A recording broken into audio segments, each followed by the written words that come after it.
সূরা আল ওয়াকিয়াহ বিসমিল্লাহির রহমানির রহিম। যখন কিয়ামতের ঘটনা ঘটবে, যার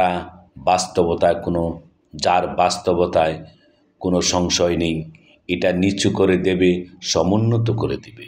যখন প্রবলভাবে প্রকম্পিত হবে পৃথিবী এবং পর্বতমালা ভেঙে চুরমার হয়ে যাবে, অতঃপর তা হয়ে যাবে উৎক্ষিপ্ত ধূলিকণা এবং তোমরা তিন ভাবে বিভক্ত হয়ে পড়বে।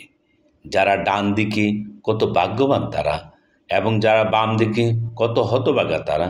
অগ্রবর্তীগণ তো অগ্রবর্তী, তারাই নৈকট্যশীল অবদানের উদ্যানসমূহে। তারা একদল পূর্ববর্তীদের মধ্য থেকে এবং অল্প সংখ্যক পরবর্তীদের মধ্য থেকে। স্বর্ণখচিত সিংহাসন, তারা তাতে হেলান দিয়ে বসবে পরস্পরের মুখোমুখি হয়ে। তাদের কাছে ঘোরাফেরা করবে চির কিশোররা, পানপাত্র, কুজা ও খাঁটি সুরাপূর্ণ পেয়ালা হাতে নিয়ে। যা পান করলে তাদের শিরপীড়া হবে না এবং বিকারগ্রস্ত হবে না। আর তাদের পছন্দময় ফলমূল নিয়ে এবং রুচিমতো পাখির মাংস নিয়ে। তথায় থাকবে আনত নয়না উর্গন, আবরণে রক্ষিত মতির ন্যায় তারা যা কিছু করত তার পুরস্কার স্বরূপ। তারা তথায় অবান্তর ও কোনো খারাপ কথা শুনতে পাবে না, কিন্তু শুনবে সালাম আর সালাম। যারা ডান দিক থাকবে তারা কত ভাগ্যবান। তারা থাকবে কাঁটাবিহীন বদরিকা বৃক্ষে এবং কাদিকাদি কলায় এবং দীর্ঘ ছায়ায় এবং প্রবাহিত পানিতে ও প্রচুর ফলমূলে, যা শেষ হবার নয় এবং নিষিদ্ধও নয়। আর থাকবে সমুন্নত শয্যায়। আমি জান্নাতি রমণীগণকে বিশেষ রূপে সৃষ্টি করেছি, অতঃপর তাদেরকে করেছি চিরকুমারী, কামিনী, সমবয়স্কা, ডান দিকের লোকদের জন্য। তাদের একদল হবে পূর্ববর্তীদের মধ্য থেকে এবং একদল পরবর্তীদের মধ্য থেকে। বাম পার্শ্বস্থ লোক কতরা হতভাগা তারা থাকবে প্রখর বাষ্পে এবং উত্তপ্ত পানিতে এবং ধূম্রকুঞ্জের ছায়ায়, যা শীতলও নয় এবং আরামদায়কও নয়। তারা ইতিপূর্বে স্বাচ্ছন্দ্যশীল ছিল। তারা সদা সর্বদা ঘোরতর পাপকর্মে ডুবে থাকত। তারা বলতো, আমরা যখন মরে অস্থি ও মৃত্তিকা পরিণত হয়ে যাব, তখনও কি পুনরুত্থিত হব এবং আমাদের পূর্বপুরুষগণ? বলুন, পূর্ববর্তী ও পরবর্তীগণ সবাই একত্রিত হবে এক নির্দিষ্ট দিনের নির্দিষ্ট সময়ে।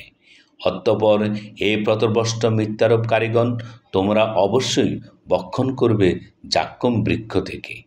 অতঃপর তা দ্বারা উদর পূর্ণ করবে। অতঃপর তার উপর পান করবে উত্তপ্ত পানি, পান করবে পিপাসিত উটের ন্যায়। কিয়ামতের দিন এটাই হবে তাদের আপ্যায়ন। আমি সৃষ্টি করেছি তোমাদেরকে, অতঃপর কেন তোমরা সত্য বলে বিশ্বাস করো না? তোমরা কি ভেবে দেখেছ তোমাদের বীর্যপাত সম্পর্কে? তোমরা তাকে সৃষ্টি করো না আমি সৃষ্টি করি? আমি তোমাদের মৃত্যুকাল নির্ধারিত করেছি এবং আমি অক্ষম নই এই ব্যাপারে যে তোমাদের পরিবর্তে তোমাদের মতো লোককে আমি নিয়ে আসি এবং তোমাদেরকে এমন করে দিই যা তোমরা জানো না। তোমরা অবগত হয়েছ প্রথম সৃষ্টি সম্পর্কে, তবে তোমরা অনুধাবন করো না কেন? তোমরা যে বীজ বপন করো সে সম্পর্কে ভেবে দেখেছ কি? তোমরা তাকে উৎপন্ন করো না, আমি উৎপন্নকারী। আমি ইচ্ছা করলে তাকে খড়কুটা করে দিতে পারি, অতঃপর হয়ে যাবে তোমরা বিস্ময়াবিষ্ট। বলবে, আমরা তো ঋণের চাপে পড়ে গেলাম, বরং আমরা হুতসর্বস্ব হয়ে পড়লাম। তোমরা যে পানি পান করো সে সম্পর্কে ভেবে দেখেছ কি? তোমরা যা মেঘ থেকে নামিয়ে আনো না আমি বর্ষণ করি? তোমরা তা মেঘ থেকে নামিয়ে আনো না আমি বর্ষণ করি? আমি ইচ্ছা করলে তাকে লো না করে দিতে পারি, অতঃপর তোমরা কেন কৃতজ্ঞতা প্রকাশ করো না? তোমরা যে অগ্নি প্রজ্বলিত করো সে সম্পর্কে ভেবে দেখেছ কি? তোমরা কি এর বৃক্ষ তোমরা কি এর বৃক্ষ সৃষ্টি করেছ, না আমি সৃষ্টি করেছি? আমি সেই বৃক্ষকে করেছি স্মরণিকা এবং মরুবাসীদের জন্য সামগ্রী। অতএব আপনি আপনার মহান পালনকর্তার নামে পবিত্রতা ঘোষণা করুন। অতএব আমি তারকারাজের অস্তাচলের শপথ করছি। নিশ্চয়ই এটা এক মহান শপথ যদি তোমরা জানতে। নিশ্চয়ই এটা সম্মানিত কোরআন, যা আছে এক গোপন কিতাবে। যারা পাক পবিত্র তারা ব্যতীত অন্য কেউ একে স্পর্শ করবে না। এটা বিশ্ব পালনকর্তার পক্ষ থেকে অবতীর্ণ।